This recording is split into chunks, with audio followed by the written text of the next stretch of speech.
Saya oleh orang Cina disebut bukan orang Cina nih Mas, karena nggak bisa sama sekali bahasa Tionghoa atau Mandarin. Tapi di mata teman-teman Indonesia, saya juga nggak diakui Indonesia. OCBC, orang Cina bukan Cina. Saya kira barometer interpretasi terhadap teks kitab suci yang pas itu kemanusiaan, nurani. Pada titik ini kita bisa menguji sebetulnya tafsir kita terhadap teks ini tepat atau tidak. Apapun bentuk pribumisasi atau kontekstualisasi atau nativisasi teks suci, batu ukur yang paling sahih menurut saya apakah itu membawa seseorang lebih mencintai Tuhan melalui kemanusiaan.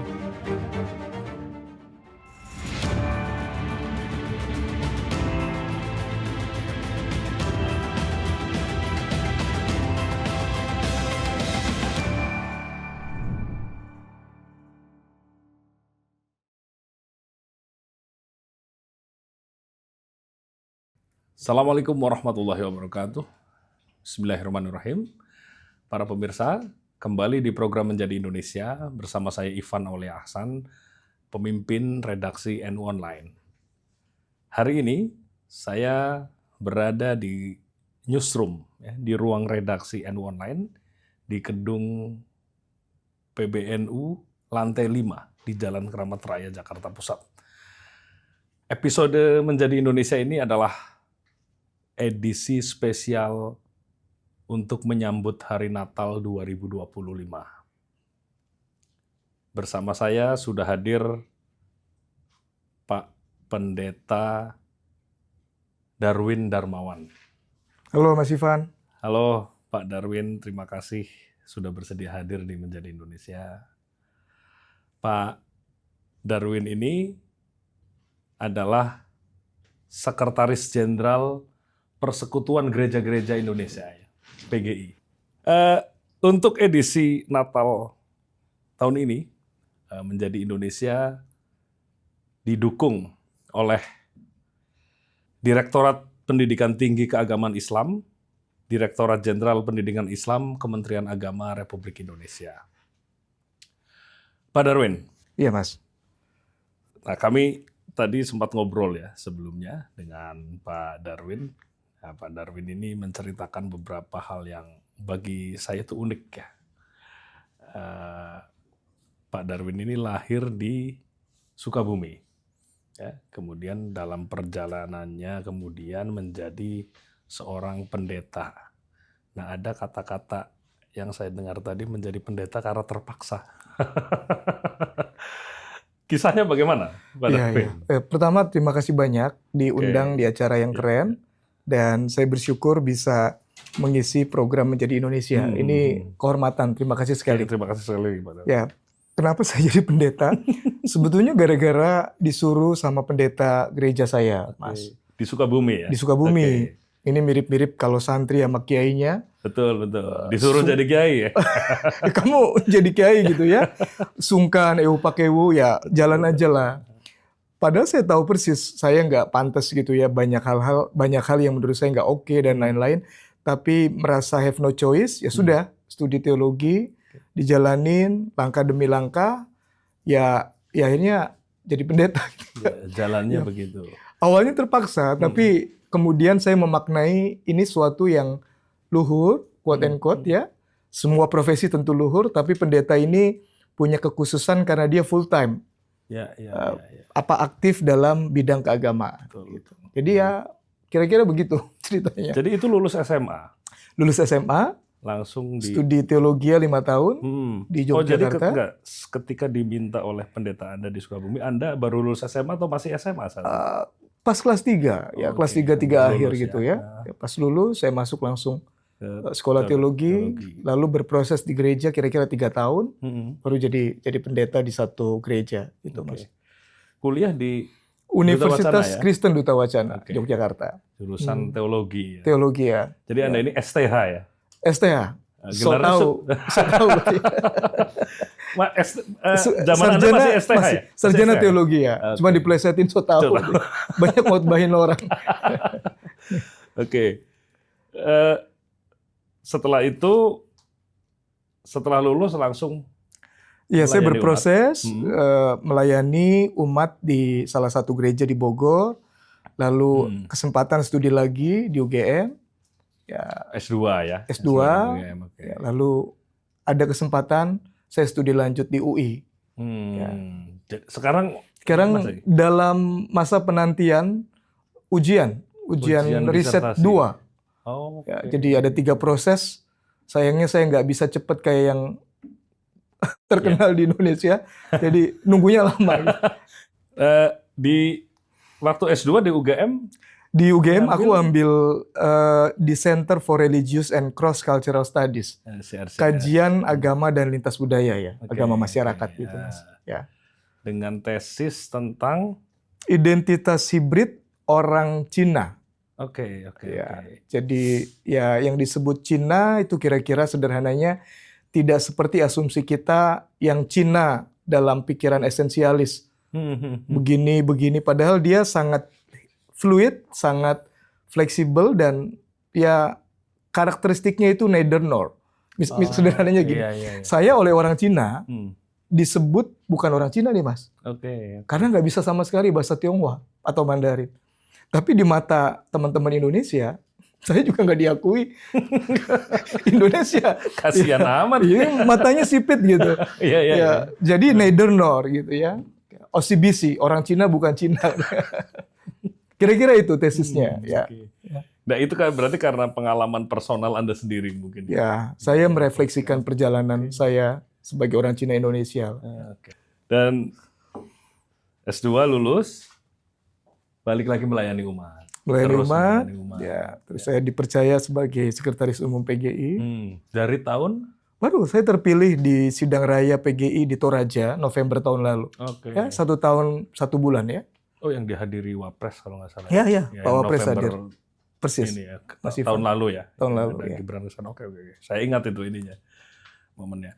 Nah, tapi kan Anda menjalani 2 hal ya. Satu sebagai, saya menyebutnya apa? Pelayan umat atau gembala umat.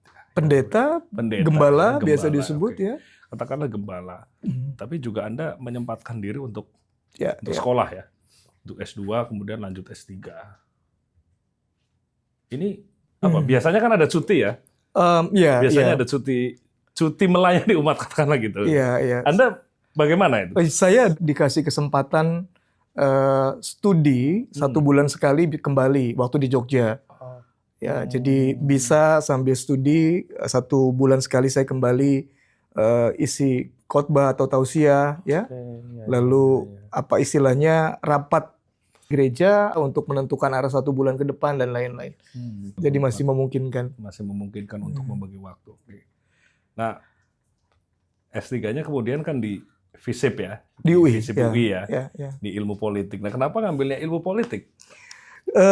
Karena gini ya, saya kira panggilan agama itu kan bukan sekedar mengajak umat untuk menjadi penghuni surga vertikal. Oke. Sementara di dunia, apa-apa yang perlu soal keadilan, kebenaran, menjaga lingkungan, itu kan perlu difikirkan, perlu diperhatikan.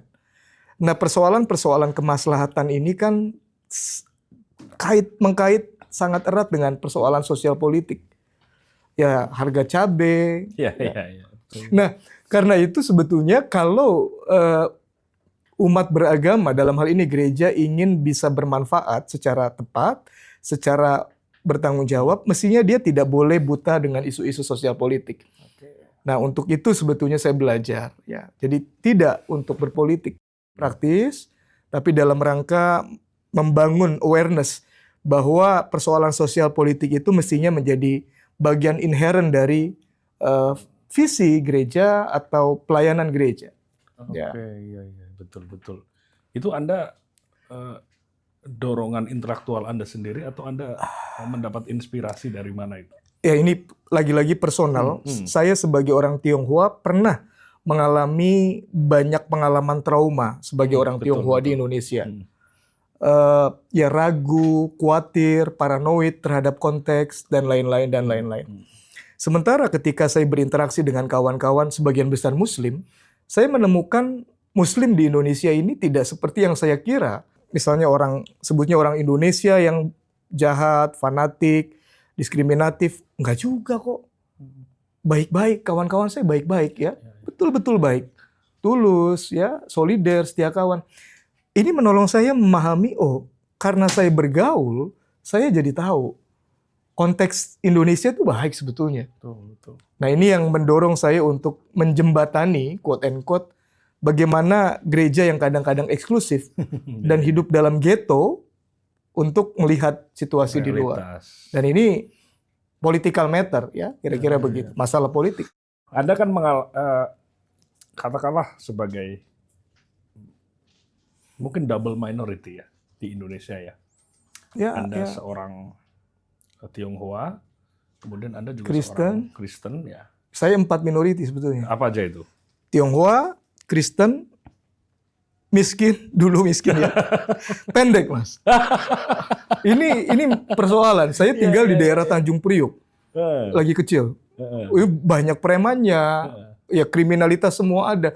Ya kalau berantem banyak kalahnya. Gitu. Jadi 4 minoritas nih.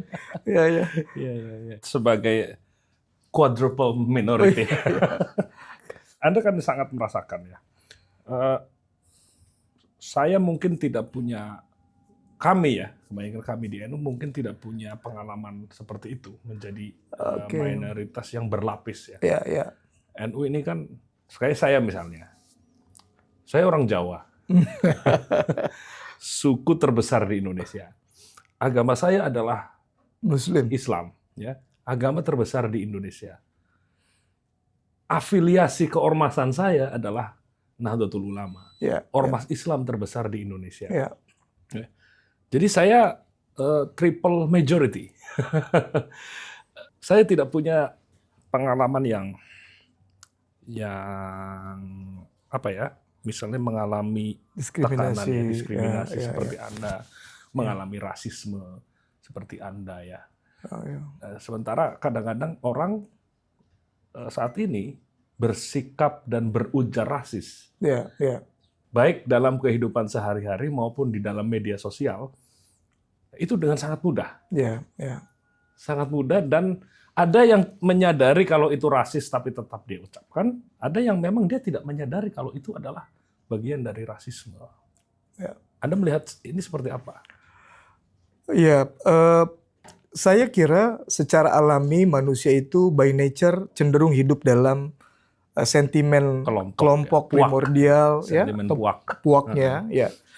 Nah, selama ruang-ruang perjumpaan baik secara fisik maupun digital tidak banyak adanya pembauran atau pergaulan, rasanya hal-hal yang terkait dengan eksklusivisme, rasisme selamanya akan ada. Ya, ketakutan terhadap xenofobia, xenokristianity dan lain-lain, rasanya akan selalu ada, Mas ya. Betul. Dan makanya saya kira apa yang dilakukan teman-teman NU ini keren, karena mayoritas mau ngundang di edisi Christmas gitu. Ini kan bagus. Ya. Ini menjadi Indonesia. Karena menjadi Indonesia, Mas, temanya. Ya, ini keren. Ya. Nanti akan kita dalami ya persoalan refleksi tentang rasisme dan bagaimana kita dalam proses menjadi Indonesia di segmen berikutnya.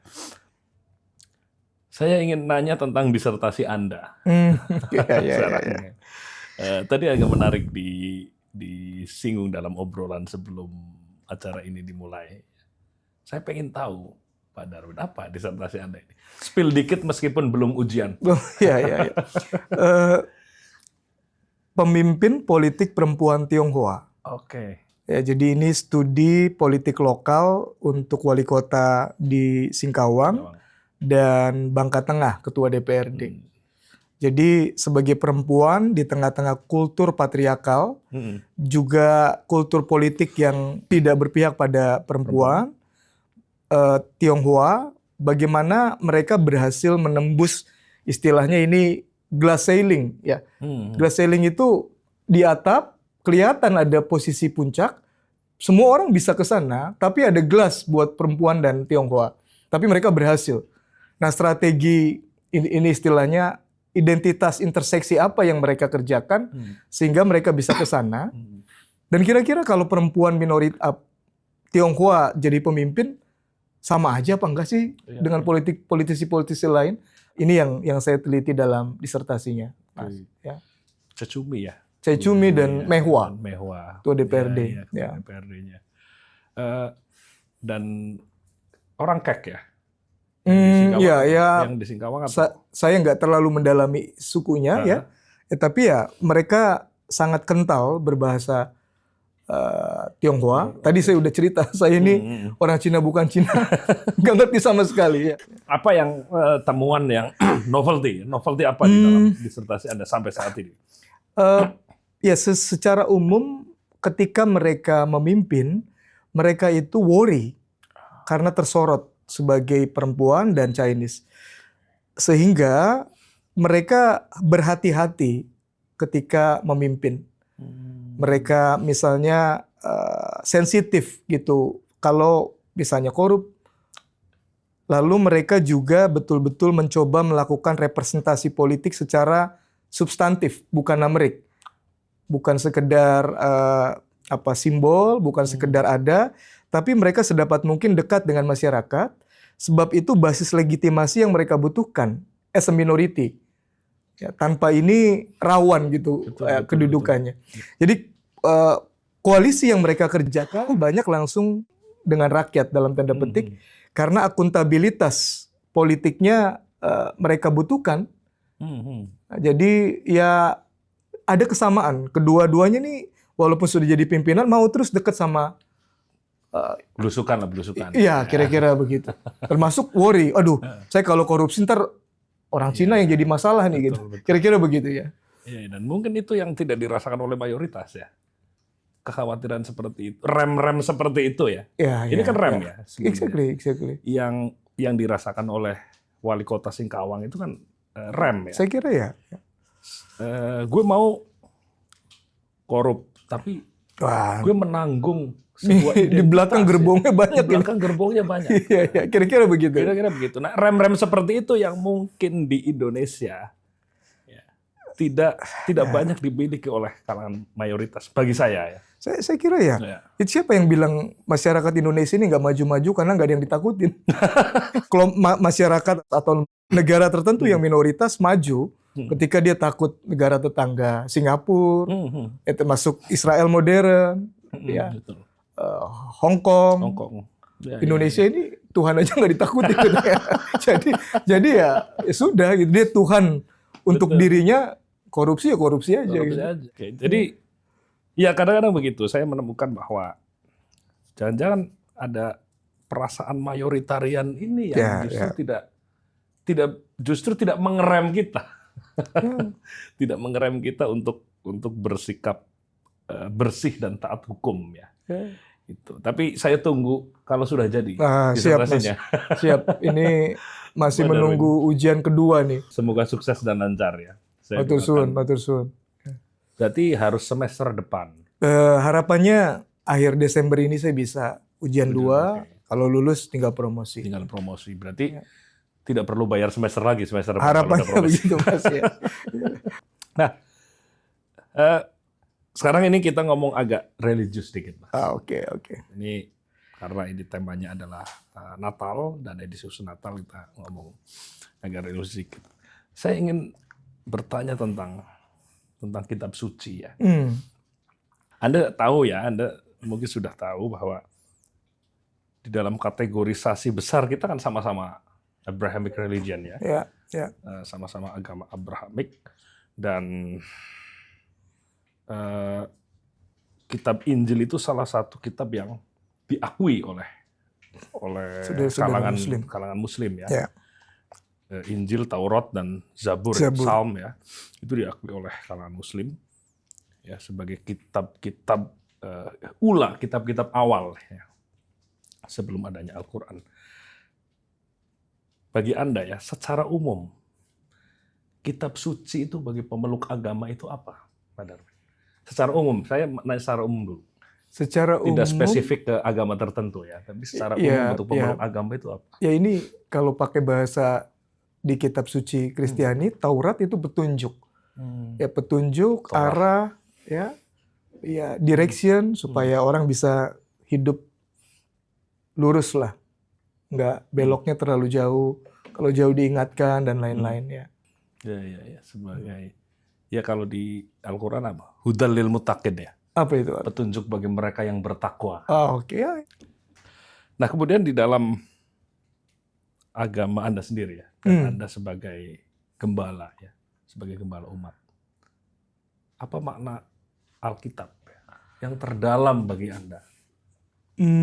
Alkitab itu isi hati Tuhan yang disampaikan kepada manusia. Isi hati dalam artian itu sebetulnya ungkapan kasih sehingga perlu diinterpretasikan bukan sebagai beban, tapi kasih. Dan kasih itu seperti orang tua yang perlu ditaati karena nasihatnya baik, tujuannya baik. Kitab suci menurut saya Alkitab juga seperti itu. Ya. Kadang-kadang kita mendekati perintah-perintah atau larangan Tuhan kan seperti beban. Padahal justru kita hidupnya sengsara ketika kita jauh dari perintah atau larangan Tuhan. Ya. Dan itu yang salah satu yang Anda tekankan ke jamaat Anda di gereja. Ya. Seperti itu ya. Ya.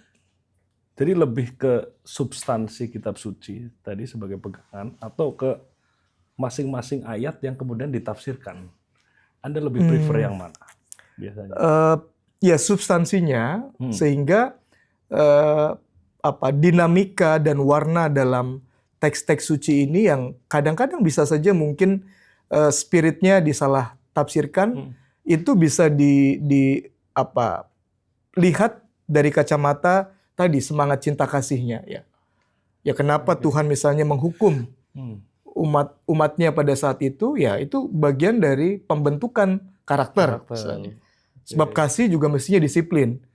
Ya bukan cuma kasih.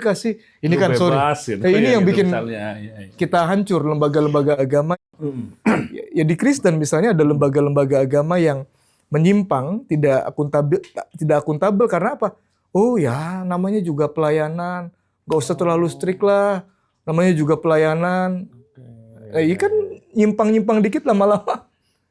Lama-lama kebablasan. Rusak. Saya pikir terjadi di semua institusi agama ya. Tidak hanya di Kristen. Ya. Jadi kadang-kadang karena terlalu sering melanggar batas mungkin ya. Nah, udah biasa ya. Udah biasa akhirnya. Betul. Ya. Mereka kebal dan tidak akuntabel karena siapa yang berani menuntut akuntabilitas dari lembaga yang isinya pemuka agama? Nah, itu juga problem ya. Problem itu. Iya. Dan itu terjadi, saya pikir ini terjadi di banyak institusi agama di Indonesia ya. Nah ini tapi Natal ngomongin ini ya nggak apa-apa lah. Oke, ini sebagai otokritik, sebagai otokritik di antara umat beragama. Nah satu hal lagi, Pak Darwin. Tadi isi hati Tuhan tadi ya, yang disampaikan lewat kitab suci, kemudian kan harus disampaikan kepada umat ya, pada umat. Nah, tapi agama ini kan berjalan sangat lama. Ya, Kristianitas sudah 2000 tahun misalnya. Ya, betul Mas. Islam sudah 1400 tahun, ya. 14 abad. Dan itu melampaui banyak zaman, banyak periode politik, banyak periode kekacauan dan lain sebagainya. Apa yang ayat yang sama yang disampaikan pada abad ke-12 Masehi misalnya, ini punya sense ya, punya konteks yang berbeda ketika Anda hari ini menyampaikan di depan betul jamaah. Ada faktor budaya, persis. Ada faktor kultur, ada faktor politik bahkan mungkin ya. Dan tapi terutama di kebudayaan populer ya, karena agama kan hadir sebenarnya lewat bagi saya salah satunya lewat popular culture.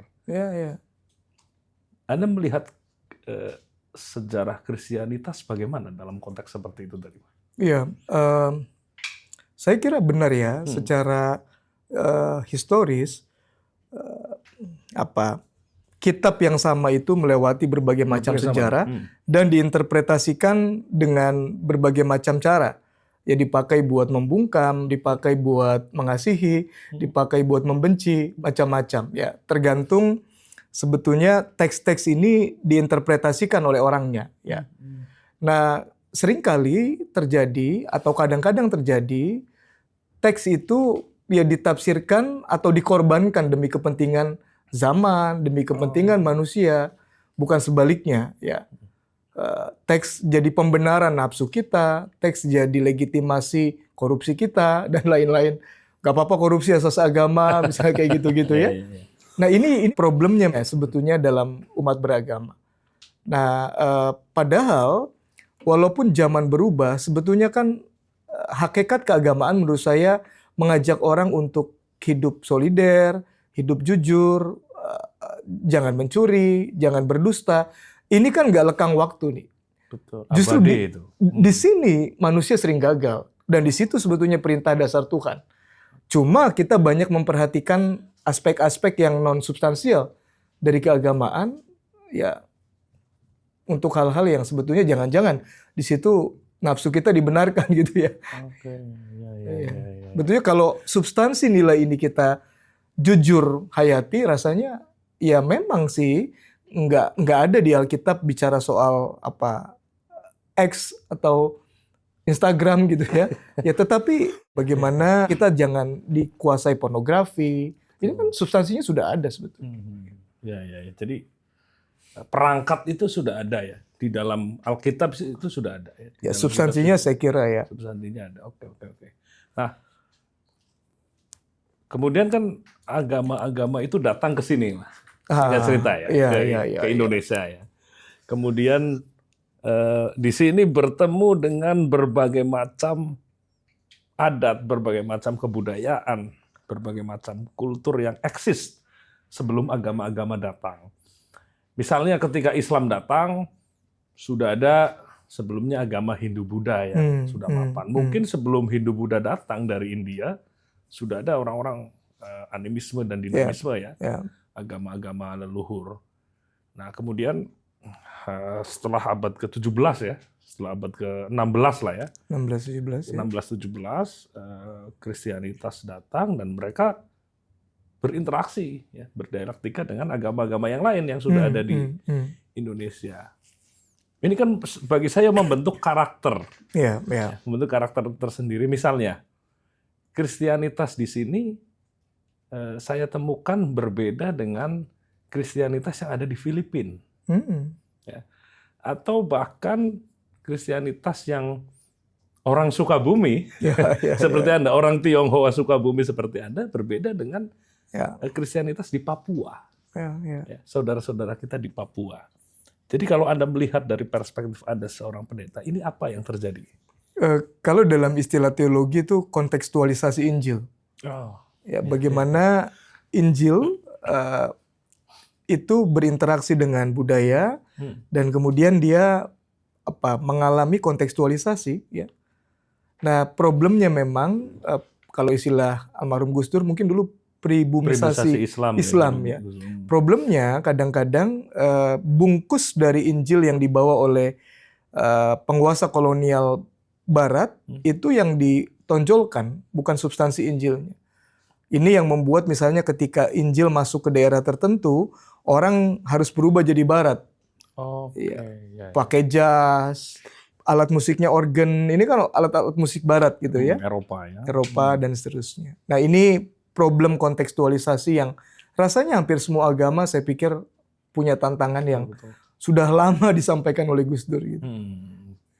Jadi kalau di dalam teologi kontekstualisasi Alkitab istilahnya. Iya, kontekstualisasi Injil. Injil atau Alkitab.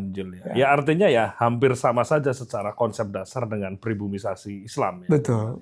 Nah, tapi kemudian ada fase mungkin ya, fase di kalangan umat Kristiani, umat Kristen, ketika penguasa kolonial sudah tidak ada mungkin ya, mengalami seperti itu nggak di dalam sejarah Kristianitas di Indonesia? Ya rasanya postkolonialisme itu sesuatu yang dibutuhkan oleh orang yang atau kelompok masyarakat yang pernah mengalami kolonialisasi, kolonialisasi. superioritas Barat itu membuat umat Kristen merasa yang betul itu yang kayak begitu gitu. Ya, teologi semua dari Barat. Misalnya ya, kami di PGI mendorong umat Kristen itu hidup ugahari. Ya, berubah. Hidup sederhana, akrab dengan alam, merasa cukup atau konten. Lalu kita mengatakan seakan-akan ini baru. Padahal masyarakat di Maluku, masyarakat di Papua sudah menghidupi spirit ugahari. Kenapa ini nggak kita angkat sebagai bagian dari sesuatu yang berharga? Ya, bukan di belakang atau rendah gitu ya. Mereka lebih keren kok. Menghayati ekologi, ya, menjaga kelestarian lingkungan, nggak rakus. Nah, kita yang modern ini seakan-akan dapat ilham baru, ugahari keren gitu. Padahal ini sesuatu yang sudah existing ya, di masyarakat lokal gitu. Justru modernitas ini yang harus belajar dari mereka. Ya, teman-teman yang kita anggap tradisional, quote and quote gitu. Ya, jadi ada problem itu, dan ini tantangan bagaimana umat Kristen bisa post kolonial, ya, lepas dari post colonial Christianity. Kira-kira begitu ya. Oke. Saya misalnya kadang-kadang menonton di YouTube itu khotbah-khotbah pendeta-pendeta di Afrika, di negara-negara Afrika. Ada beberapa pendeta yang, ya mungkin di sini pendeta kiri lah ya. Kalau di sini beberapa pendeta kiri yang tidak sengaja saya temukan di YouTube, kemudian algoritma tidak jadi nongol terus ya, memprovide itu ya. Ada semacam pribumi Afrikanisasi Kristen juga di sana. Ya. Jadi bahkan mereka lebih nativistik. Ya. Nativistik dalam arti semangat keafrikaan yang mereka tonjolkan. Kan ada paham pan-Afrikanisme ya. Jadi beberapa kelompok-kelompok di hampir semua negara Afrika di Sub-Saharan ya. Itu kan ada satu pan-Afrikanisme ya. Mereka bisa punya satu gagasan bersama tentang Afrika, apapun negaranya. Bahkan beberapa pendeta yang menganut pan-Afrikanisme ini ya melakukan nativisme yang saya pikir, wah, mengejutkan itu. Benar-benar mengafrikanisasi Kristiani ya. Gitu. Dan itu bukan Katolik saya pikir ya. Itu mungkin beberapa denominasi dari Kristen. Protestan ya, dari Kristen. Dari cara khotbahnya, dari cara mereka menyampaikan gitu. Nah, apakah ya pada satu titik proses, kalau tadi meminjam kata-katanya Gus Dur, pribumisasi, dan kalau tadi saudara-saudara kita di Afrika, ya kayak semacam nativisme yang ekstrim. Ya kan? Ini kan sama-sama kutub yang ekstrim sebenarnya. Ada nativisme yang ekstrim seperti di Afrika, ada satu puritanisasi yang juga ekstrim. Titik temunya di mana itu? Ya, saya kira barometer interpretasi terhadap teks kitab suci yang pas itu kemanusiaan, ya, nurani. Pada titik ini kita bisa menguji sebetulnya tafsir kita terhadap teks ini tepat atau tidak. Ya, apapun bentuk pribumisasi atau kontekstualisasi atau nativisasi teks suci, batu ukur yang paling sahih menurut saya apakah itu membawa seseorang lebih mencintai Tuhan melalui kemanusiaan. Jadi kalau ukurannya atau fokusnya atau rutenya ke sana, bagi saya sah. Ya, karena ya ini kan di atas nilai-nilai yang kita gembar-gemborkan luhur itu kan yang dipermuliakan mestinya manusia. Alam. Ya, sebagai bagian dari karya ciptaan Tuhan. Ya. Saya barometernya begitu. Jadi semenarik apapun kontekstualisasi, kalau itu membuat orang Kristen membenci tetangganya, saya kira salah. Ya, karena nggak ke sana menurut saya isi hati pencipta. Nah, sekarang kita membahas soal Pancasila ini. Waduh, berat-berat ya. Berat. Ya, sila pertama Pancasila itu kan sudah clear ya. ketuhanan yang Maha Esa. Artinya kan negara ini sebenarnya memilih jalur sekuler, ya, tapi tetap mengakui nilai-nilai agama itu hadir sebagai realitas di masyarakat, ya. Bahkan sila pertama ini dulu sempat menjadi kontroversi historis yang sampai saat ini kontroversinya belum rampung, ya, karena usulan awalnya kan ketuhanan dengan menjalankan kewajiban syariat Islam bagi para pemeluknya, yang kemudian dimoderasi menjadi ketuhanan yang Maha Esa. Tapi kan artinya konteksnya negara ini sekuler, ya, tapi tetap mengakui nilai-nilai agama. Di Amerika misalnya, salah satu slogannya kalau kita baca di uang dolar kan ada satu slogan, "In God We Trust", ya. Mereka juga mengakui soal agama. Di dalam sejarah NU, ya, itu pernah mengalami satu fase historis ketika Orde Baru memaksa asas tunggal untuk semua partai dan ormas, ya, pada akhir tahun 70-an, ya, sampai akhir 80-an, yang akhirnya NU sebagai organisasi Islam menerima Pancasila dengan segala keributan dan dinamikanya. Akhirnya waktu itu Gus Dur memutuskan menerima Pancasila. Nah, Anda melihat ini, pasal 1 ini seperti apa dari kacamata seorang pendeta? Iya. Bukan pasal, sila 1. Sila 1. Interpretasi saya positif kalau itu dimaknai sebagai value yang menolong orang menghidupi prinsip-prinsip ketuhanan atau godness. Ya, termasuk di dalamnya adalah komitmen dan kesungguhan umat beragama untuk menghidupi nilai-nilai ketuhanan. As a value ini bagus sekali. Tapi kalau itu sebagai ideologi yang membelenggu, memperbudak, simbolisme, ritualisme, ini yang payah menurut saya. Payahnya di mana? Karena kita merasa sudah selesai menjalankan ketuhanan hanya dengan menjalankan ritual. Padahal secara sosiologis kan, agama itu sedikitnya terdiri dari 3 unsur. Unsur ritual, dimensi ekspresif, unsur kognitif, ya dogma, lalu apa kalau dalam Muslim? Akidahnya gitu ya kira-kira ya. Lalu dimensi etis, moral. Nah, mestinya ketika orang menjalankan ritual dan menghidupi ajaran-ajaran agama secara kognitif, itu kan muaranya pada praksis etis. Nah, saya kira kalau dimaknai sila pertama tidak bisa dipisahkan dari sila lainnya bagus. Anda bertuhan sejauh Anda memang memperjuangkan kemanusiaan. Fine, bagus sekali nih. Bukankah ini yang diajarkan secara umum oleh agama ya? Kekristenan mencintai Tuhan dengan seluruh keberadaannya, monoteisme radikal, tapi yang sama dengan itu adalah mengasihi manusia seperti diri sendiri. Dan golden rule seperti ini rasanya ada di hampir semua agama. Jadi pertanyaannya tadi, bagaimana memaknai sila pertama? Saya oke, sejauh itu sebagai value. Value itu berarti apa yang berharga buat kita, apa yang penting buat kita, dan itu kita hidupi. Bukan dalam keuangan kita percaya, gitu.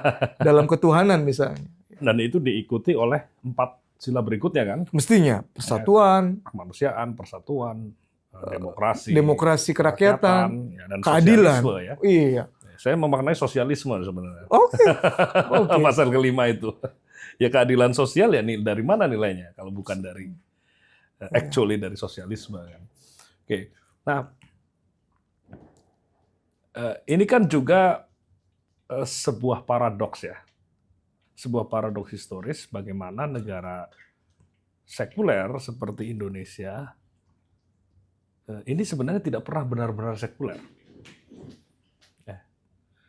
Dan misalnya gini, praktik sekularisme di Prancis, mereka kan total ya, mereka kehendaknya ingin total karena mereka punya pengalaman revolusi Prancis ya. Ada trauma historis terhadap golongan agamawan. Praktik sekularisme yang pernah dilakukan oleh rezim Ataturk di Turki. Turki. Praktik sekularisme total ala partai-partai komunis misalnya, negara-negara komunis entah di Cina atau di Kamboja ya, di zaman Pol Pot. Tapi Anda percaya bahwa ada satu entitas atau satu komunitas yang bisa benar-benar 100% sekuler? Ya, saya kebetulan sedikit mendalami Nietzsche. Oke. Ya, S1 saya ya. Nah, saya percaya apa yang Nietzsche bilang, Tuhan sudah mati, tetapi orang tidak bisa sepenuhnya meninggalkan Tuhan. Oke. Ya. Nilai tertentu yang kita pertuhankan itu kan sebetulnya indikasi manusia nggak pernah bisa sepenuhnya lepas dari gagasan tentang sesuatu yang melampaui atau mentransendensi. Adikodrati lah ya. Iya, Ada subjek adikodrati. termasuk itu nilai ya. Kalau nilai-nilai tertentu seperti sosialisme kita anggap sebagai sesuatu yang penting dan lain-lain, ya ini kan nggak sepenuhnya menendang dalam tanda petik atau mengeluarkan Tuhan dari aktivitas personal seseorang. Sebab di dalam solidaritas, dalam sosialisme, di situ kan sebetulnya ada Tuhan bersemayam dalam tanda petik ya. Iya. Jadi ya saya pada tafsir yang sangat fleksibel memaknai gagasan ketuhanan. Nah kalau itu tafsirannya, saya nggak yakin ada seseorang yang bisa sepenuhnya lepas dari gagasan-gagasan ketuhanan. Oke. Ya. Jadi Anda tidak yakin kalau ada satu society atau satu entity yang bisa benar-benar 100% sekuler ya?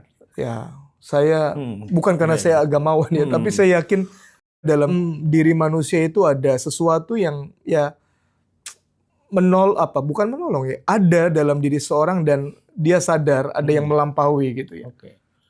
Mentransendensi diri gitu. Bahkan di dalam masyarakat yang kita anggap sangat sekuler ya, seperti di Eropa Barat, saya melihat ada kerinduan. Sejak tahun 90-an saya kira ada kerinduan untuk menggali nilai-nilai spiritualisme. Iya. Banyak sekali misalnya orang-orang Amerika, orang-orang Eropa Barat yang belajar yoga di India. Mencari maharsi yogi yang ada di India. Ada Eastern spirituality ya. Betul, Mas Spiritualitas Ivan. Timur. Dan orang-orang urban di Indonesia, muslim-muslim urban pernah dalam satu periode itu ada tren untuk belajar sufi. Oke. Sufisme secara praktis ya. Urban sufism. Ya, sufisme urban. Saya belum tahu ekspresi ini di dalam saudara-saudara kita orang Protestan tuh bagaimana?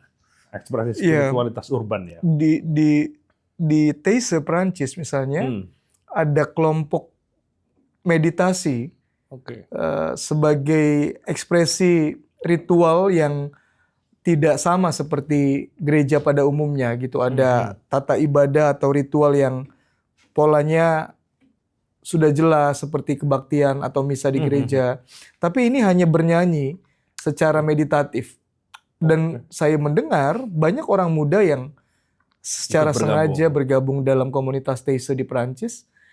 Ya itu menurut saya juga ya. Ini indikasi sekularisme tidak bisa sepenuhnya menaruh Tuhan pada pojok kecil kehidupan bersama. Iya. Oke. Dan bahkan yang menarik begini, saya misalnya melihat kawan-kawan saya yang Katolik ya, ekspresi spiritualitasnya itu kadang terungkapkan yang bagi saya agak sufistik, ada kemiripan dengan nilai-nilai sufi yang ada di Islam, terutama teman-teman saya yang alumni seminari ya, atau yang Katoliknya taat ya, banyak juga yang abangan Katolik kan banyak juga ya. Sebagaimana juga di Protestan juga banyak kaum abangannya lah, seperti di Islam. Nah, ada teman-teman Protestan ya, spiritualitasnya dilakukan dengan laku kegembiraan. Ya, saya tidak tahu Anda juga merasakan hal yang sama, tapi ini dari perspektif saya ya sebagai seorang Muslim. Karena mereka singing, Oh, oke. Mereka bernyanyi. Iya, iya, iya. Ya. Jadi saya bertanya kepada teman-teman itu, jadi bernyanyi itu sebagai ekspresi apa? Hmm. Ini ekspresi dalam bahasa Islam ubudiyah, Oke. ya. Ekspresi pengabdian kepada Tuhan, dan itu ekspresi paling, menurut saya salah satu ekspresi paling tinggi dari spiritualitas. Hmm. Karena melalui estetika, Hmm. Hmm. gitu Pak. Ini melalui dimensi estetika, melalui nyanyian, ya, Nyanyian. melalui musik. Ya, bagaimana misalnya kelompok-kelompok Kristiani di Amerika Serikat yang Iya, iya, iya. kebaktiannya lebih banyak Meriah. Iya, iya. lebih banyak bernyanyi, ya. Ya, ada ekspresi di situ, ekspresi melalui keindahan. Ya, bagaimana menurut pandangan Anda sebagai seorang pendeta? Iya. Salah satu peran agama menurut saya juga menawarkan kegembiraan, ya tidak melihat praktek ibadah itu sebagai beban, ritual yang tanpa penghayatan. Nah, lagu memang menolong orang Kristen untuk bisa mengekspresikan itu, menolong mereka masuk dalam rasa, ya, rasa spiritual yang ya nyanyi gitu ya. Seperti kadang-kadang kita suka lagu tertentu yang menolong kita menghayati. Nah, lagu itu kan ya seperti seni yang menolong orang bisa langsung masuk dalam kedalaman makna. Ya, kata-kata yang tidak selalu logis tetapi itu menyentuh rasa. Ya, itu yang menurut Mas Ivan mungkin kegembiraan. Dan mestinya agama menolong orang untuk beragama secara gembira. Ya. Ada satu teman saya dari Papua, dia orang Biak. Oke. Dia menulis tesis tentang masuknya misionaris di Biak. Ya. Nah, dia seorang aktivis, dia Kristen santri lah. Oh, santri. Dia Kristen santri, ada juga yang Kristen abangan, ya. Nah, ini teman saya yang Kristen santri. Jadi suatu kali saya bersiul nada simfoni nomor 9-nya Beethoven. Oh. Nah, terus dia nyaut. Iya. Kemudian dia nyaut. Ya. Dia menyanyikan satu lagu gerejanya dia. Nggak tahu, mungkin Anda pernah Iya, mendengar. saya tahu juga itu. Kesukaan bergembira hanya ada padanya.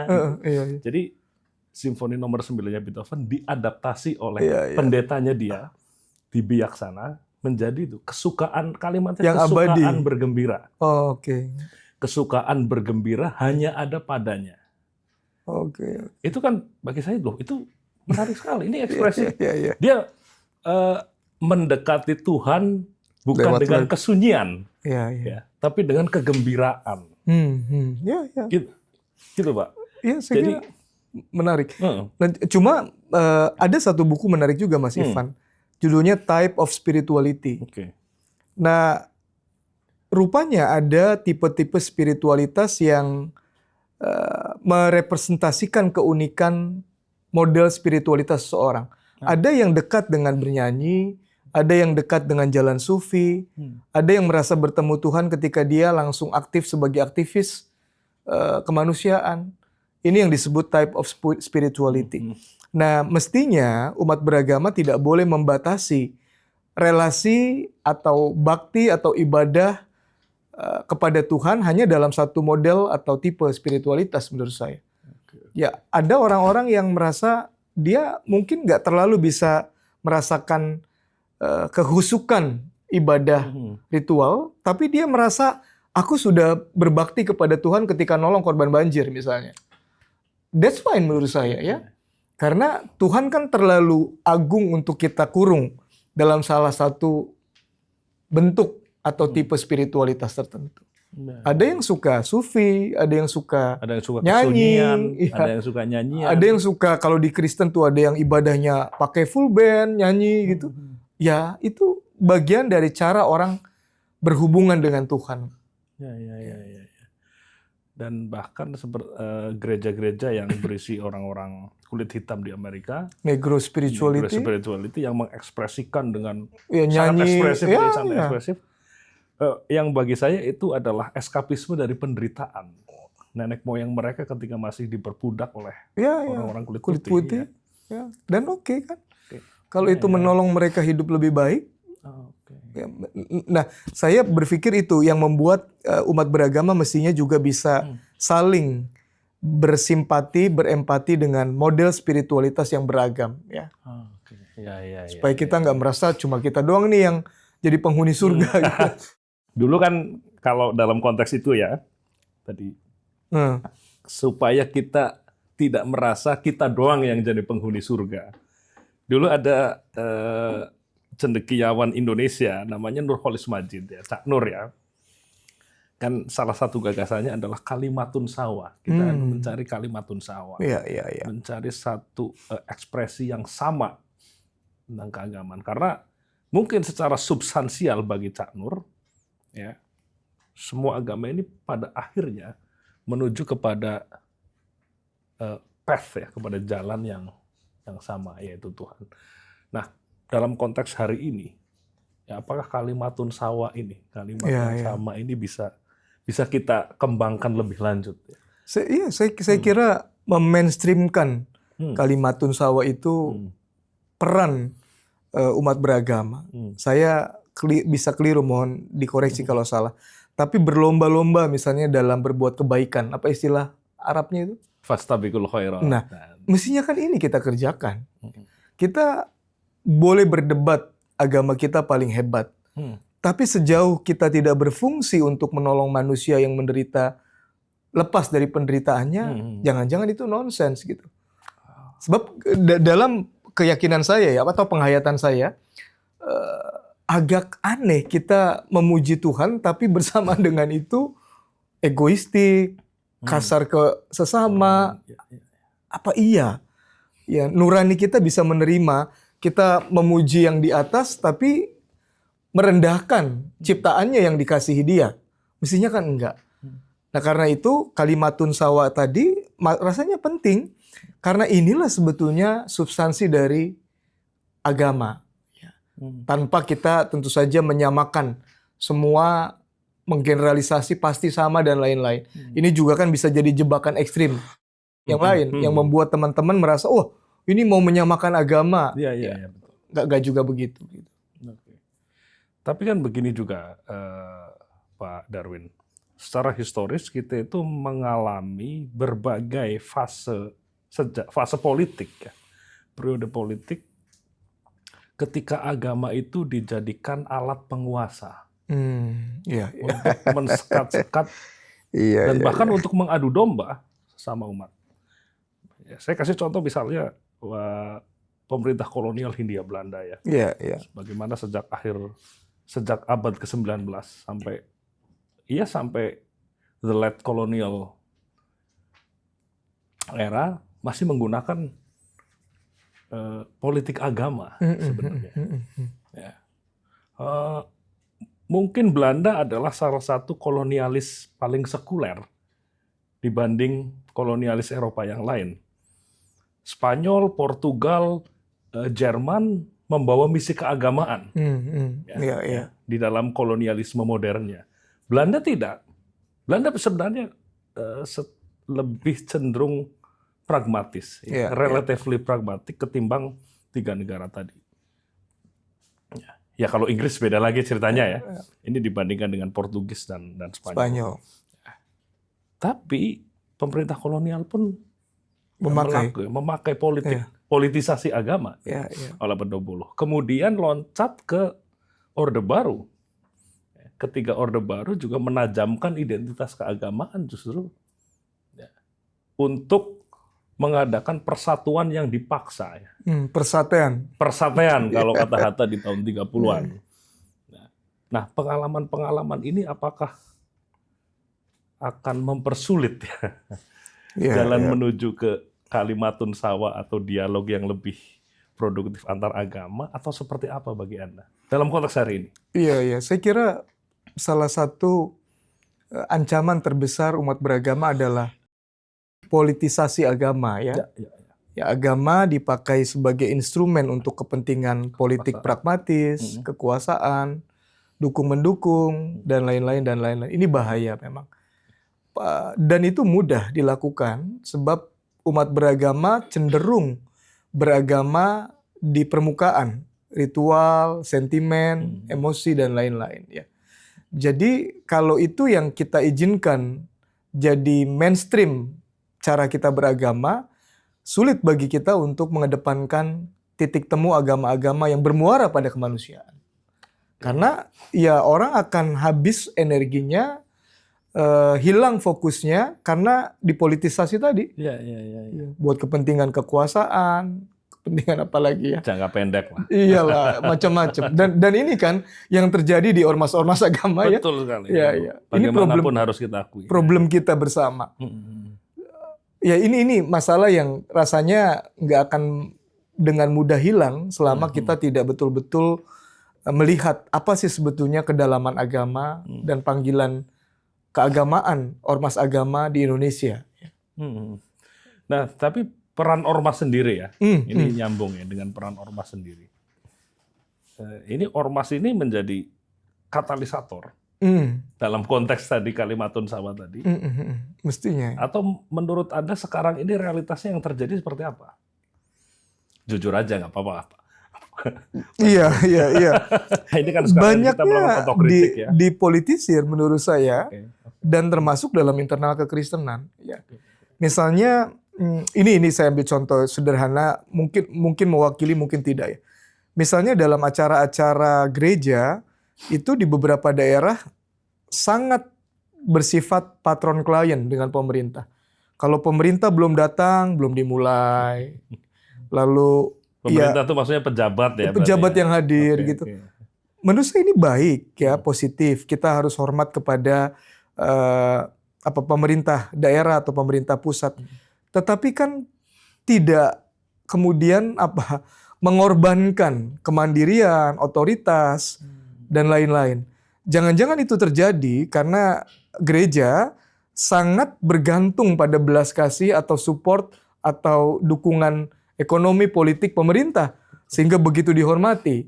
Kalau ada pemerintah datang itu, waduh kayaknya kalau bisa dicium berkali-kali gitu ya. Ini kan berlebihan. Nah, saya memakai contoh beberapa kasus ini untuk menunjukkan politisasi agama rasanya cukup kuat, termasuk agamaisasi politik.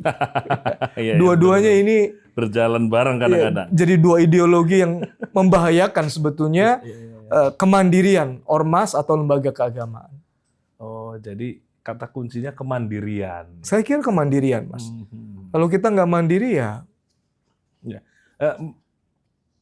Kalau bisa dielaborasi kemandiriannya itu bagaimana? Konsep Anda bagaimana? Nah, kalau di PGI kami mendorong gereja-gereja itu mandiri dalam hal daya itu SDM, dana, dan teologi. Daya, dana, teologi. Teologi ya spiritualitas. Oke. Ya kita nggak melulu misalnya membeo teologi-teologi dari luar karena panggilan kita melakukan kontekstualisasi teologi. Tadi misalnya kalau teman-teman di Papua atau di Maluku yang sudah bisa menjaga alam dengan tradisi sasi laut, itu mereka menutup pintu orang ngambil ikan di waktu 2 bulan, 3 bulan. Itu kan keren. Keren banget itu. Itu udah keren. Ya kenapa nggak kita angkat ini sebagai teologi lokal yang gereja-gereja harus hidupi? Nggak perlu melulu dari luar gitu ya. Bahwa kita mengakui warisan dan kontribusi teologi Barat, fine. Tapi kan nggak harus terus-terusan. Itu kemandirian teologi. Daya, ya SDM kita nih. Ya, kalau kita nggak mau dibodoh-bodohi ya kita harus pintar. Menurut saya salah satu yang bagus saudara-saudara kita Muhammadiyah. Betul, Ya, betul. mereka sangat menggenjot ya SDM teman-teman Pendidikan. saudara kita Muhammadiyah, pendidikan misalnya. Dan ini kan yang menolong teman-teman Muhammadiyah relatifly punya political burden yang Lebih tinggi kepada pemerintah. iya lebih Betul. tinggi. Ya, misalnya ya ini kalau nggak dapat perhatian, kita ngambil uang-uang di bank syariah, goyang pemerintah. Goyang. Ya, ini contoh ya. Ya. Itu kan berkaitan dengan SDM tapi juga kemandirian Daya tadi. dana. Oh, dana. Kalau kita enggak, pasti bergantung. Dan kalau sudah mendapat belas kasih dari kekuasaan politik, kan nggak ada makan siang yang gratis. Ya, ya. Kayak gini, itu latar belakangnya kenapa misalnya PGI menolak konsesi PGI itu ya. betul. Nggak gampang, tapi emas menurut hemat kami. Karena tanpa ini kita susah menjaga ruang kritis sebagai mitra positif pemerintah. Speaking truth to power. Ya, speaking truth. Oke. Kami itu ada rumusannya positif dalam relasi dengan pemerintah. Sebab pemerintah itu hamba Tuhan, bisa dipakai buat kemaslahatan masyarakat, tapi kritis. Positif, kritis,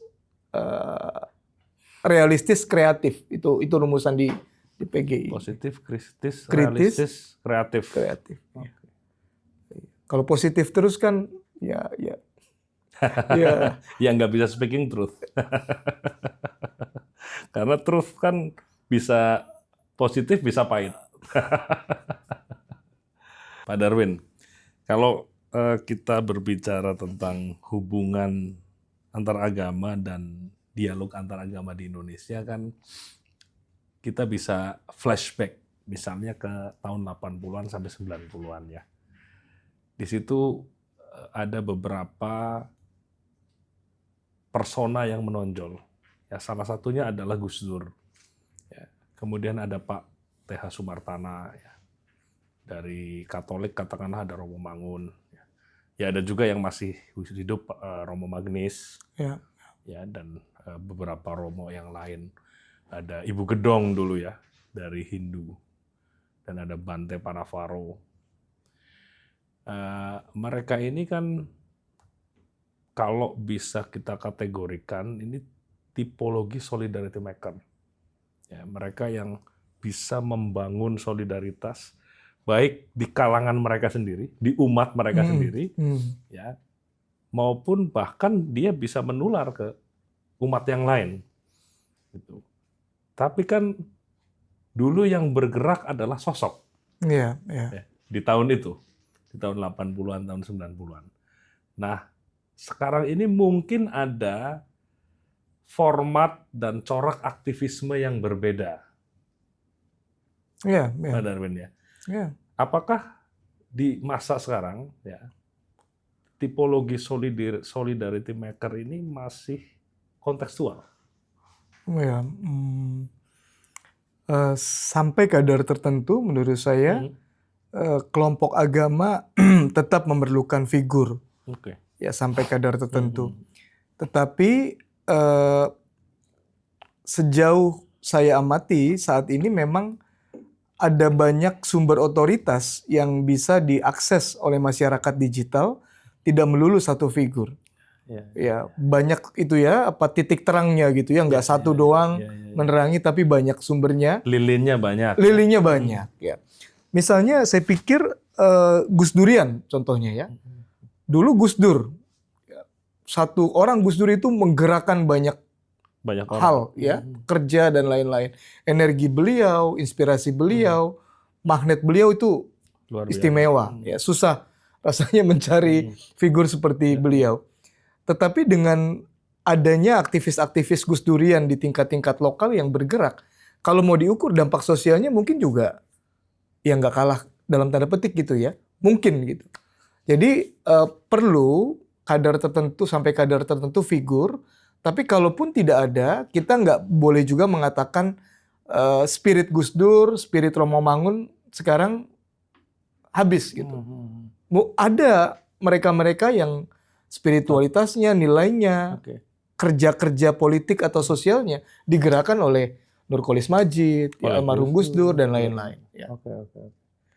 Ya, Anda melihat karakteristik generasi hari ini ya. Saya bertanya begini karena saya percaya Anda pasti sebagai seorang pendeta memperhatikan umat, memperhatikan para jamaat. Ya.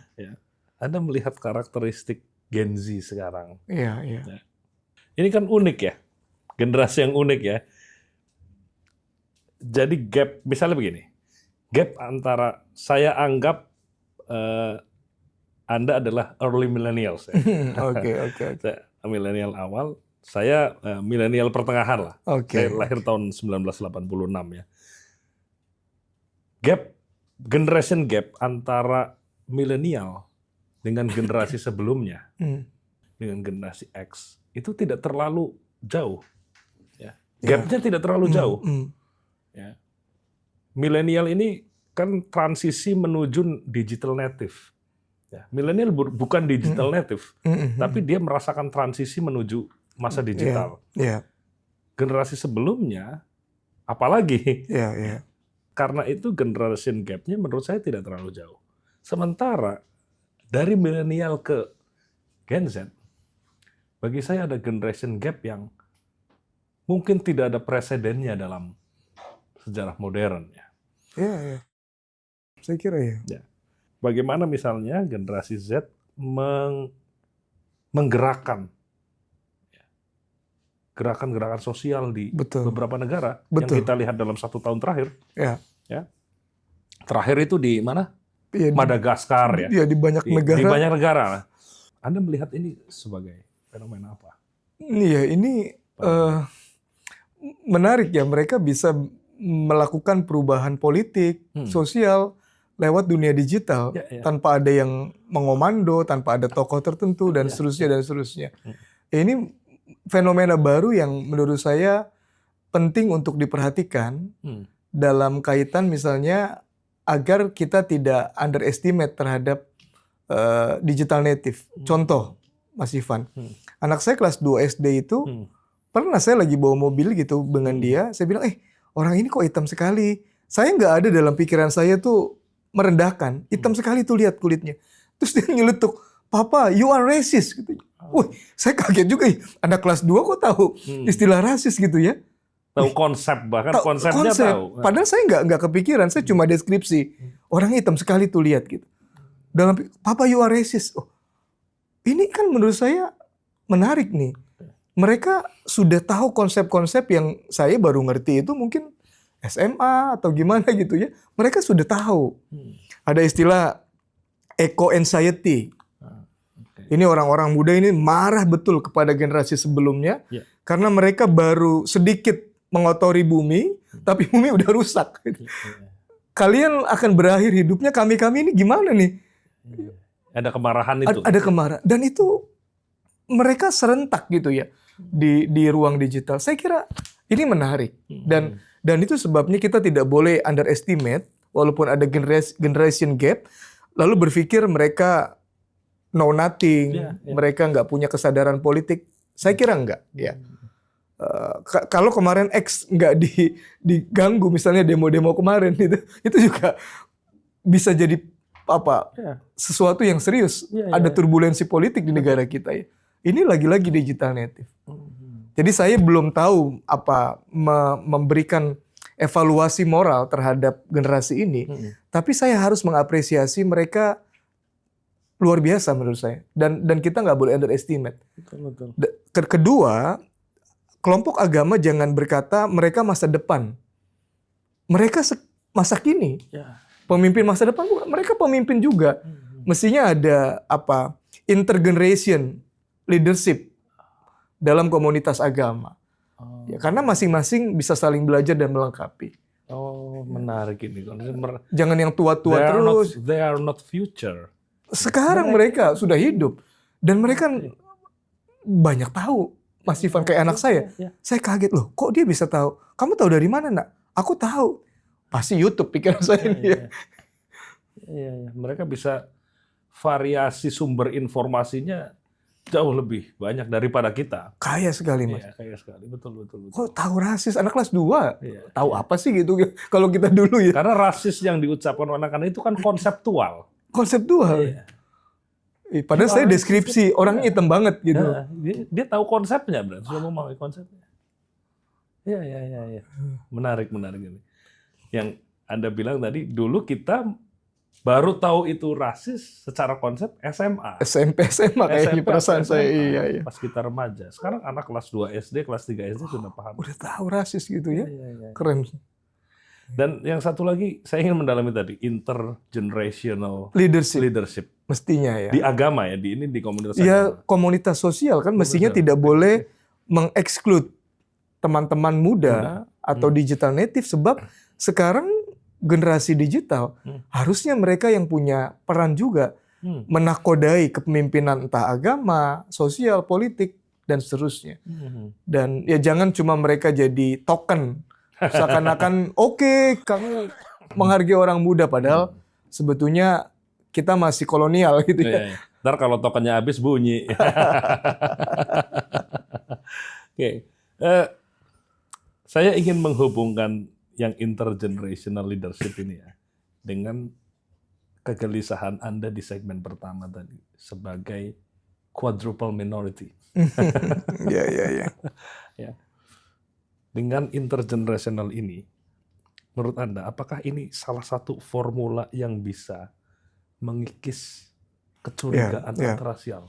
Saya kira ya, generasi-generasi digital atau digital native, rasanya yang Tionghoa misalnya ya, mereka tidak mengalami trauma Orde Baru. Misalnya. Mereka nggak sepenuhnya bisa menghayati diskriminasi, ya, karena sudah nggak langsung gitu ya, tahu sejarah dan lain-lain. Tapi tingkat trauma atau kemarahan atau kekecewaan atau frustasi apapun namanya tidak sedalam mereka generasi saya misalnya yang sempat ngalami Cina gitu macam-macam ya.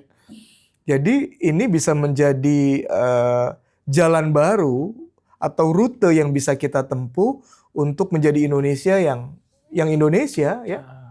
Yang jangan misalnya ya, mungkin ada kecurigaan, Tionghoa nih sangat Tiongkok sentris. Salah itu. Saya kalau ada pertandingan bulu tangkis Indonesia Cina, bela mana? Pasti Indonesia dong. PSSI lawan timnas Cina. Sepak bola RRT. Iya, pasti PSSI. Itu udah kayak gitu ya. Itu udah it goes without saying. Ya. Nah, generasi yang sekarang rasanya sudah punya masa depan yang lebih oke menurut saya dibandingkan trauma-trauma yang dialami generasi sebelumnya ya. Jadi itu bisa menolong mengikis sindrom minoritas entah double, triple atau 4 gitu ya. Dan justru di titik itulah generasi yang lebih tua dari Gen Z yang mengalami trauma seperti generasi Anda bisa belajar. Bisa belajar. Dari mestinya. Kawan-kawan Gen Z ini. Termasuk soal isu ekologi misalnya ya. Kita menganggap enteng konsumsi plastik dan lain-lain, listrik. Mereka punya awareness-nya sangat tinggi. Iya tinggi. Oh iya, soal kedalaman dan lain-lain itu soal lain ya. Tapi kita juga nggak boleh mengklaim kita lebih dalam, lebih pintar. Nggak juga. I don't think so juga ya. Kadang-kadang mereka jauh lebih pintar. Dalam hal tertentu kedalaman mereka jauh lebih dalam. Kadang-kadang ya. Mereka jauh lebih dalam daripada kita. Iya. Nah, ini yang sebenarnya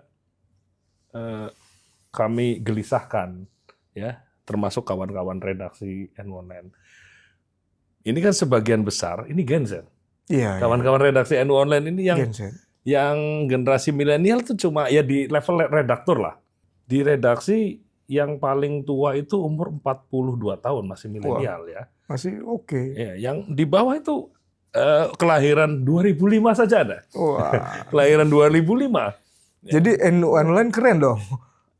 Sudah mix kan? Iya, sudah mix, intergenerational ya. Keren. Intergenerational. Secara kelahiran sangat variatif dan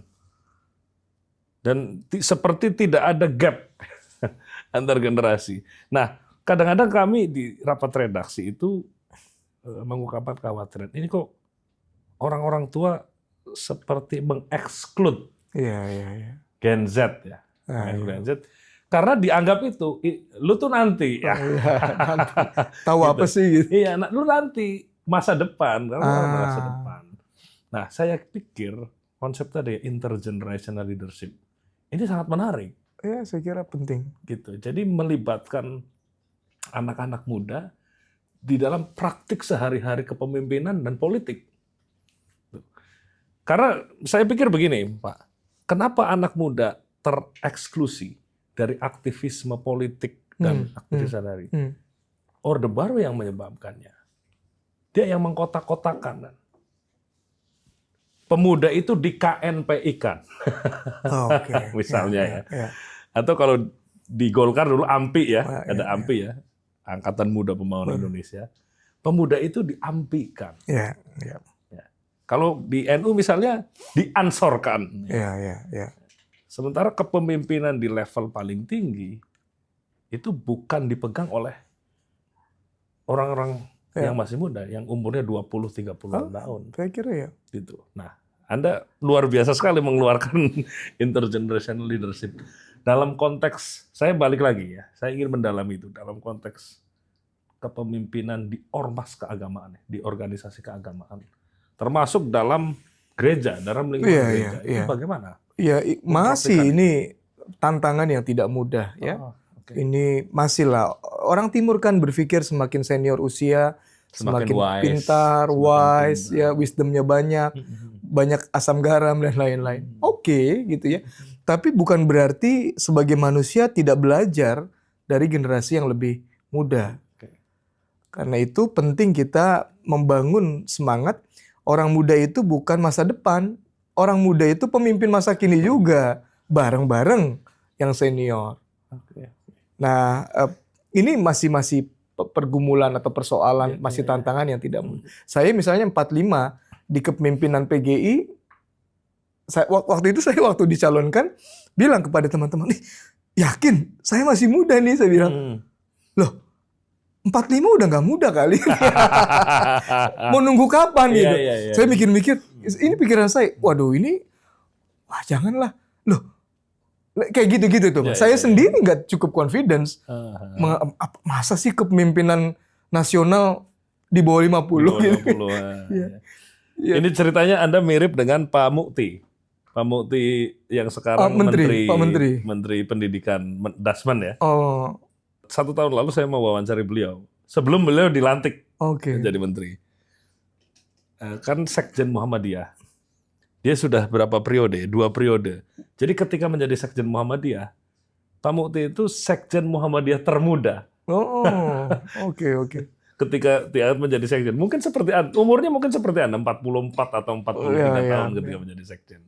Gitu. Tapi itu yang saya mau katakan problem kita dalam rangka hidup bersama antar generasi ini rasanya tantangan.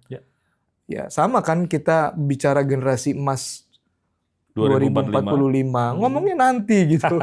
Padahal ini berjalan kita sudah kehilangan kesempatan generasi emas. Yang disebut ini sudah nggak emas lagi gitu. Kenapa harus ngejar emas nanti? Sekarang loh kalau mau. Kenapa nggak dipanen sekarang gitu misalnya? Saya kira NU online keren lah. Nah, kita hubungkan kemudian dengan Natal. Ya. Saya jujur kepada Anda bahwa meskipun saya bukan umat Kristiani dan saya tidak merayakan Natal tentu saja, tapi saya merasakan satu kekhidmatan tertentu yang entah saya rasakan di malam Natal. Ya mungkin karena suasana ya, suasana orang. Ya ini terutama setelah saya tinggal di Jakarta. Ketika saya di kampung kan saya tidak merasakan karena 98% Muslim ya di kampung saya. Setelah saya di Jakarta saya merasakan ada kekhidmatan karena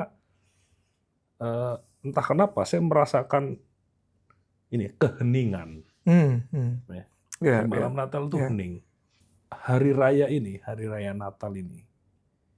Teman-teman Kristiani kan memaknainya sebagai hari kelahiran Yesus Kristus ya. Tapi beyond kelahiran Yesus Kristus itu sebenarnya apa? Iya. Kalau secara teologis kelahiran Yesus Kristus itu kan melalui Maria yang perawan dan Yusuf tunangannya. Keduanya belum menikah. Tapi tahu-tahu mendapat berita hamil, Maria hamil. Nah, secara manusia dalam konteks kultural saat itu ini masalah besar. Hukumnya rajam sampai mati. Atau kalaupun nggak dirajam, nggak ketahuan ya. Kebayang kita sebagai laki-laki mendengar tunangan kita sudah hamil baru kita gandengan tangan, Mas. Belum berhubungan secara seksual. Itu nggak gampang. Nah, ketika keduanya kemudian berserah dan berkata, sesungguhnya aku ini adalah hamba Tuhan. Jadilah padaku menurut kehendak Tuhan. Itu kata Maria. Lalu Yusuf tidak ngomong itu, tetapi ditulis dalam Injil, Yusuf melakukan seperti yang dikatakan malaikat, mengambil Maria menjadi istrinya dan tidak berhubungan sampai anak itu lahir. Ini sebetulnya esensi jalan keselamatan atau jalan transformasi. Ya. Kita mengharapkan sesuatu yang baik hadir, lahir, kalau kita nggak mau pay the price, nggak mau sacrifice, susah. Kalau kita mendahulukan kepentingan kita, ego kita, keinginan kita, ya susah perubahan. Nah, di luar aspek teologis tadi inkarnasi Allah yang menjadi manusia, saya kira nilai ini kan nilai yang tadi kalimatun sawa ya. Ya, kita mau perubahan terjadi, bersedia nggak kita mengedepankan nilai-nilai ilahi dibandingkan ambisi, kepentingan dan lain-lain. Itu salah satunya ya. Jadilah padaku menurut kehendakmu. Ini kan submisif ya. Dan ini berserah mungkin diri. makna Islam ya. Makna Islam ya berserah gitu. Betul-betul ya sudah, Tuhan mau apa monggo saya ikuti, kira-kira demikian. Ini salah satu momen Natal yang saya interpretasikan, Mas Ivan ya. Jadi beyond the birth of Jesus Christ ya. Ada hal seperti itu. Iya. Narasi-narasi yang bisa kita maknai sebagai titik temu yang rasanya sama lah. Kalau kita mau melahirkan nilai atau perubahan atau transformasi, mestinya kita bergerak keluar dari kepentingan kita sendiri. Oke. Nah, kemudian ya, Natal ini kan seperti Lebaran, itu kadang-kadang jatuh pada hal yang sangat materialistik. Iya. Materialistik itu dalam arti ini adalah tingkat konsumsi yang tiba-tiba melonjak, naik, melonjak. Orang agama apapun pasti akan mengejar diskon Natal dan Tahun Baru. Ya. FOMO. Orang dalam agama apapun akan mengejar diskon Lebaran. Persis. Atau takjil. Atau takjil ya. Rebutan takjil bahkan takjil yang war, dalam 2 Ramadan terakhir ini.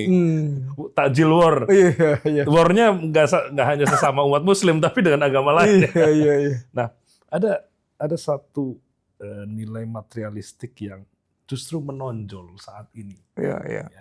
Di dalam mayoritas masyarakat dibanding dengan nilai-nilai pemaknaan yang Anda sampaikan tadi. Iya. Nah, apakah nilai materialistik ini mengurangi kekhidmatan Natal atau Anda punya tafsiran lain sebagai pendeta? Biasanya kalau pendeta atau kiai itu punya tafsiran lain. Ya, sebetulnya Natal hampir nothing to do dengan kemeriahan. Karena waktu Yesus lahir, ya dia ditolak, nggak dapat tempat dan lain-lain. Sederhana. Harus ngumpet-ngumpet. Ngumpet-ngumpet. Saksi pertamanya gembala yang secara sosiologis ini profesi yang nggak elit lah. Lumpen proletariat lah. Kira-kira begitu.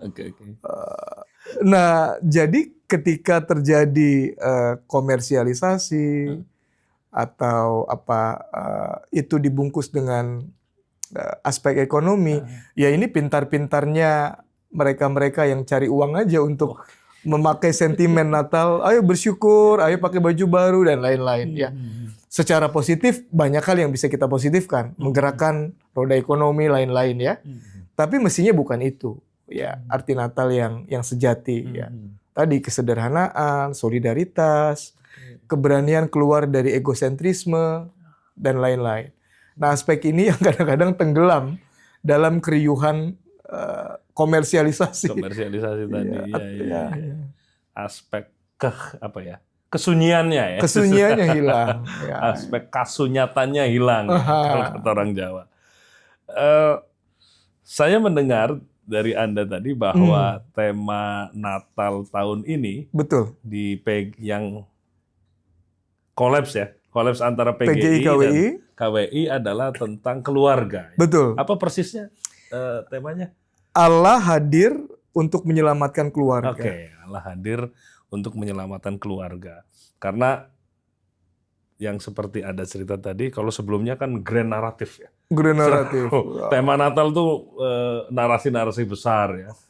Tentang bangsa misalnya, tentang keagamaan yang secara umum. Tapi ini mengambil tema keluarga yang mikro. Ya, tema yang sangat mikro dan spesifik. Ya. Apa latar belakangnya? Ada krisis yang dialami oleh keluarga-keluarga di Indonesia, termasuk keluarga Kristen. Kita pernah mendengar Kompas misalnya merilis lebih dari 20% anak-anak kehilangan figur ayah. Fatherless ya. Iya. Lalu beratnya menjadi orang tua karena harus mencari kerja, membuat anak-anak juga ya broken dan lain-lain. Suami istri juga hubungannya nggak bagus. Nah, sulit bagi kita berpikir negara ini kuat, negara ini hebat, negara ini berintegritas kalau komunitas terkecil atau dasar yang menyusun negara sebetulnya jelek. Ya, kita expect banyak bebas korupsi. Generasi emas lah. Generasi emas 2045. Lah, ya. Tapi kita nggak pernah ngajarin anak kita, Anda lebih baik jujur daripada nyontek. Anda lebih baik sederhana daripada korupsi. Jadi kaya. Nah, nggak fair kan? Kita mau membangun bangsa tanpa kita sadar sebetulnya masing-masing pribadi punya tanggung jawab membangun bangsa ini. Membangun solidaritas, membangun integritas. Dan itu mulainya mana? Di keluarga. Bukan tugas kementerian, ya, bukan tugas sekolah, bukan tugas PGI. Ini tugas keluarga. Yang punya anak Anda, masa Anda menyerahkan tanggung jawab mendidik anak kepada sekolah dan lain-lain. Nah, ini salah satu dasar kenapa PGI KWI mau mengingatkan kehadiran Tuhan itu mestinya pertama-tama dirasakan di keluarga. Keluarga Anda ngalamin nggak sukacita, kedamaian, kesederhanaan Natal sebelum kita ngajarin orang atau menjelek-jelekan orang, agamamu kayak gitu-gitulah ya. Jadi kita mengajak, ayo kita introspeksi, ayo kita perbaiki diri dalam sesuatu yang under control diri kita. Baik membicarakan generasi emas, membicarakan kesejahteraan, tapi itu kan di luar kontrol kita. Yang bisa kita kontrol keluarga. Di situ bisa nggak kita mulai? Kalau bayangkan Mas, kalau masing-masing keluarga melakukan itu, selesai. Iya, betul. Mestinya kan? Yang nggak banyak yang korupsi. Tapi kan jujur aja, kadang-kadang kita ngajarin nilaimu harus bagus. Kita nggak berpikir bagaimana anak bagus. Pokoknya harus bagus, nyontek. Contohnya gitu ya. Ini salah satu latar belakang kenapa tema Natal PGI KWI. Keluarga ngambil temanya. Betul. Karena saya melihat pembangunan nation state ya di negara-negara yang sekarang menjadi negara modern ya. Ada unsur pembangunan keluarga di situ. Persis. Ya. Kalau kita bandingkan ya secara komparatif misalnya dengan Amerika, bagaimana Amerika memperkuat keluarga di masa pasca Perang Dunia II. Ya. Baby boomer ya. Yang kemudian lahirlah generasi baby boomer. Ya. Adapun kemudian baby boomer menjadi satu generasi dengan karakteristik tertentu yang dianggap merusak oleh generasi berikutnya. Itu persoalan lain. Ya. Tapi nilai-nilai keamerikaan misalnya, nilai-nilai etik-etik baru di Amerika ditanamkan di sekitar tahun 50-an ini, di pasca Perang Dunia II ya. Kemudian kita melihat di beberapa negara, di Cina misalnya, bagaimana di era setelah Mao, Deng Xiaoping juga punya kebijakan untuk memperkuat keluarga, yang mungkin hasilnya dipanen saat sekarang, ini. Ya. Nah, artinya memang ini keluarga ini menjadi satu yang kita tahu ini semua penting. Tapi entah kenapa kita sering mengabaikannya. Nah, saya ingin menghubungkan sedikit dengan program PBNU. 3 tahun lalu PBNU kan melaunching program keluarga maslahat. Wah, bagus itu. Jadi keluarga itu bukan hanya sakinah, mawadah, warohmah seperti yang kita kenal, tapi keluarga itu juga harus membawa kemaslahatan, Betul, betul. membawa kebermanfaatan bagi keluarga yang lain, artinya bagi lingkungan sekitarnya. Nah, filsafat keluarga ini, filosofi keluarga ini bagi Anda, selain itu adalah program resmi Natal ya, selain menjadi tema Natal, bagi Anda apa maknanya? Ya, di keluarga saya bisa menjadi saya apa adanya. Saya ketemu Mas nggak nunjukin misalnya saya lagi kesel, saya lagi stres ya, tapi di rumah apa adanya saya ya saya gitu ya. Nah, karena seseorang menjadi otentik di rumah, mestinya otentisitas ini juga kan memperhatikan pentingnya pengembangan pribadi dan lain-lain ya, integritas dan seterusnya. Jadi kita misalnya berpikir istilah dari Katolik ini kami pinjam, PGI pinjam, Ecclesia Domestica, gereja rumah tangga. Gereja itu bukan di luar, bukan di tempat-tempat yang ketika Natal terima kasih ini dijaga teman-teman Banser misalnya ya. Tapi di rumah gereja tuh. Iya, imam bukan cuma pendeta atau pastor, tapi orang tua sebetulnya menjalankan fungsi imam. Ya, sebagai pemimpin, pemberi teladan dan lain-lain. Nah, aspek ini yang rasanya perlu kita bangun, apalagi kalau kita sadar Indonesia ini kan sangat komunitasnya sangat menjunjung tinggi kolektivitas, kekeluargaan. Nah, aspek kultural ini kenapa nggak kita bangun? Betul. Dan jujur aja kadang-kadang saya berpikir keluarga saya udah beres tanpa saya merawat fungsi mendidik anak saya, ada istri gitu. Padahal kan enggak gitu. Saya sendiri pernah gagal dalam tanda petik, anak saya pernah kehilangan momen papa banyak di luar, aktif di luar, baik ke orang, aku nggak pernah gitu. Oke, itu problem para pesohor dan orang sibuk. Enggak, bukan pesohor juga, terpaksa. Oke. Nah, saya pikir itu salah satu inti yang membentuk keindonesiaan ini, Pak Pendeta. That's family. Saya kira benar. Gitu. Betul. Benar. Jadi family principle yang kita kenal, asas kekeluargaan yang kita kenal. Saya hanya bertanya sampai hari ini, kenapa hanya itu dijadiin slogan yang sloganistik dan dimaknai sebagai satu jalan keluar untuk persoalan-persoalan yang di luar keluarga sebenarnya. Ya udahlah kita kekeluargaan aja, misalnya begitu ya. Ada konflik, ada kekeluargaan. Ya udah kekeluargaan aja. Ada pelanggaran hukum dimaknai kekeluargaan. Padahal bagi saya pembangunan nation state bukan itu, bukan asas kekeluargaan, tapi justru family. Betul. Bukan kekeluargaannya, tapi justru keluarganya. Nah, itu saya pikir ini yang membentuk Indonesia hari ini ya.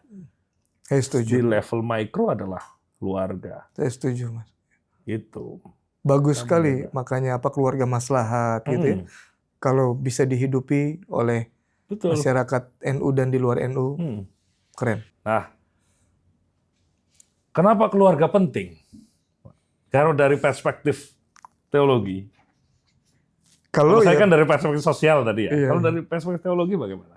Tadi itu ya, Yesus yang disembah umat Kristen lahir di dalam dan melalui keluarga. Dia nggak out of nowhere tiba-tiba gitu, nggak. Dia berproses ya dari keluarga. Dan ini kan prinsip alam ya, prinsip hukum kehidupan. Sesuatu itu nggak langsung besar sebelum lewat proses. Ya. Pebisnis yang baik, pelaut yang tangguh, petani yang unggul, itu selalu yang menghargai proses. Ya. Dan keluarga itu adalah tempat di mana seseorang memungkinkan tadi jadi apa adanya dia yang terbaik. Ya. Kita kan diterima apa adanya nih, jelek-jeleknya kita. Tapi mestinya yang terbaik, be the best of what you are kira-kira ya.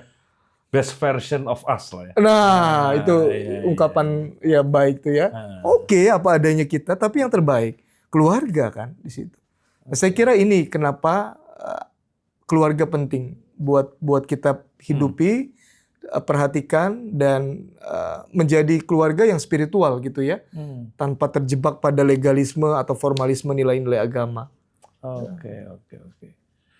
Terakhir, Pak Pendeta, saya harus ngomong Pak Pendeta ini. Terakhir Pak Pendeta, karena segmen 3 ini teologis sekali. Apa pesan Natal yang ingin Anda sampaikan? Tidak hanya kepada umat Kristiani tentu saja, tapi untuk kita semua, untuk bangsa Indonesia. Iya, Natal itu salah satu interpretasinya adalah inkarnasi Tuhan menjadi manusia. Sebagai Tuhan dia berkuasa, dia punya segalanya, tapi mau membatasi dirinya dalam darah dan daging. Nah, spirit ini mestinya juga jadi spirit umat Kristen. Dia tidak menganggap hak dia sebagai yang utama, tapi mau melakukan, ini istilah Yunani, kenosis, atau pengosongan diri. Pengosongan diri. Ya, solider dengan yang lebih lemah, solider dengan mereka yang papa, supaya hidup kita enak bukan cuma kita, tapi semua. Itu kan spirit Natal. Nah, kalau ini bisa kita hidupi, orang Kristen jadi orang Indonesia juga. 100% Kristen, 100% Indonesia, karena dia solider dengan masyarakat Indonesia di luar kepentingan kelompoknya. Seperti Enu nih yang undang saya. Walaupun nggak merayakan Natal, dikasih kesempatan. Christmas edition gitu. Terima kasih banyak, Mas Ivan. Saya yang terima kasih. Pak Darwin. Thank you. Demikian para pemirsa NU Online, episode Menjadi Indonesia bersama Pendeta Darwin Darmawan, orang Sukabumi yang ternyata juga pernah besar di Tanjung Priok ya. Di salah satu daerah paling keras di Jakarta sebenarnya. Kami sudah banyak sekali tema, beragam sekali tema, dan mungkin agak loncat-loncat tadi ya dengan apa yang kami diskusikan hari ini. Tapi ada satu hal yang sangat menonjol, yaitu bagaimana sebenarnya Indonesia ini terbentuk dari berbagai macam variabel. Ya. Kita mendiskusikan ada variabel identitas kesukuan, seperti Pak Darwin rasakan sebagai yang tadi mengakui sendiri sebagai quadruple minority, dan saya sendiri sebagai triple majority. Oke. Ada variabel kesukuan, ada variabel identitas, ada variabel kesetiaan terhadap ormas, ada variabel yang paling mikro yaitu keluarga. Itu hal itu semua yang tanpa kita sadari sebenarnya kadang-kadang ini yang menjadikan kita hari ini sebagai sebuah nation state, sebagai sebuah bangsa sekaligus sebuah negara. Kira-kira demikian para pemirsa NU Online. Episode Menjadi Indonesia ini didukung oleh Direktorat Pendidikan Tinggi Keagamaan Islam pada Direktorat Jenderal Pendidikan Islam Kementerian Agama Republik Indonesia. Terima kasih. Sampai jumpa di program Menjadi Indonesia episode berikutnya. Wallahul muwaffiq ila aqwamit thoriq. Wassalamualaikum warahmatullahi wabarakatuh.